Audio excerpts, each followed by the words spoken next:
Perkenalkan, nama saya Muhammad Fikri Haikal dari Universitas Budi Luhur dengan jurusan Hubungan Internasional. Di sini saya akan menjelaskan beberapa teori, yaitu teori realisme dan neorealisme.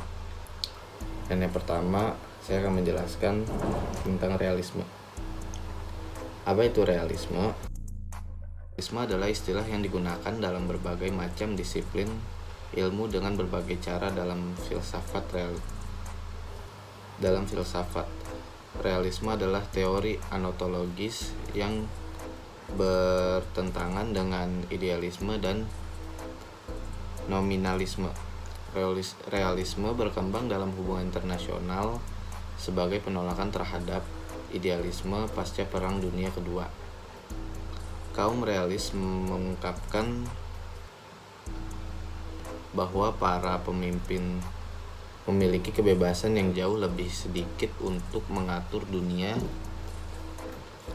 dan memecahkan masalah-masalahnya daripada yang semula disarankan oleh para pendukung idealisme. Dalam disiplin ilmu hubungan internasional (HI), realisme merupakan aliran pemikiran yang menekankan pada sisi kompetitif dan konfliktual dalam hubungan internasional. Yang dimaksud kompetitif adalah aktivitas politik yang terjadi di dalamnya dapat digambarkan sebagai arena persaingan, yakni saling merebutkan kekuasaan dalam mempertahankan kepentingan nasional dalam menjamin kelangsungan hidup negara. Dan dalam kacamata analisis realisme, isu perang akan dipandang sebagai sifat alami manusia yang konfliktual. Realisme menekankan pada hambatan politik yang dipaksakan oleh selfishness, egoisme, dan tidak adanya pemerintah internasional, anarki, yang membutuhkan keunggulan dalam semua kehidupan politik, kekuasaan, dan keamanan. Rasionalitas dan sentralisme negara sering diidentifikasi sebagai premis inti realis. Kritik. Kesimpulan. Realisme adalah teori yang mengklaim dapat menjelaskan realitas politik internasional. Ia menekankan kendala pada politik yang dihasilkan dari sifat egois manusia dan tidak adanya otoritas pusat di atas negara. Bagi penganut realis, tujuan tertinggi adalah kelangsungan hidup negara, yang menjelaskan mengapa tidak negara dinilai berdasarkan etika tanggung jawab dan bukan dengan prinsip moral tradisional. Dominasi realisme dalam ilmu HI telah menghasilkan banyak literatur yang secara signifikan mengkritik prinsip utamanya.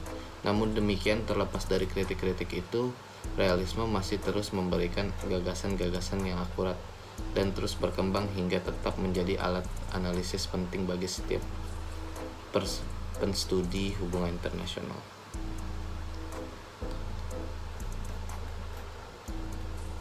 Yang kedua, teori neorealisme. Teori neorealisme diperkenalkan oleh Kenneth Walsh pada tahun 1979. Teori ini adalah penyamarataan dan peningkatan penggunaan faktor lain seperti menjalin kerjasama. Neorealisme juga dikenal sebagai realisme struktural, di mana sistem internasional dipegang oleh manusia sebagai pengambil kebijakan. Artinya, jika manusia mampu mengambil keputusan atau kebijakan yang baik, maka sistem internasional pun akan berjalan dengan baik.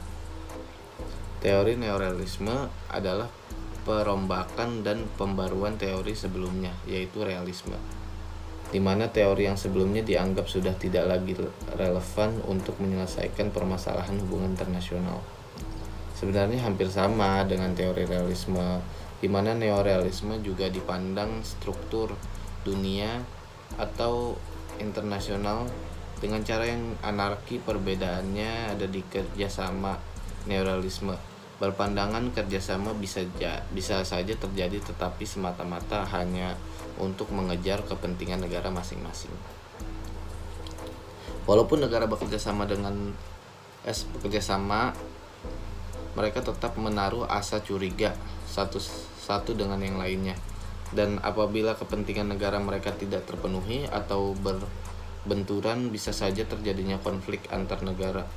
Karena setiap negara memandang negara lain sebagai musuh yang potensial dan mengancam keamanan nasionalnya. Ketidakpercayaan dan kekuatan ini menciptakan dilema keamanan, dan kondisi ini mempengaruhi kebijakan negara. Fokus realisme juga ada pada keamanan atau power sebagai tujuan utama dari sebuah negara untuk mencapai adanya balance of power, di mana negara-negara berusaha meningkatkan kekuatan di bidang militer agar tidak ada negara yang mendominasi negara lain dan terciptanya equilibrium atau keseimbangan pada sistem internasional untuk menghindar dari konflik atau peperangan. Sepertinya segitu saja dari saya, dari presentasi dan penjelasan tentang teori yang ada di hubungan internasional, terutama teori yang saya jelaskan, teori realisme dan neorealisme. Terima kasih.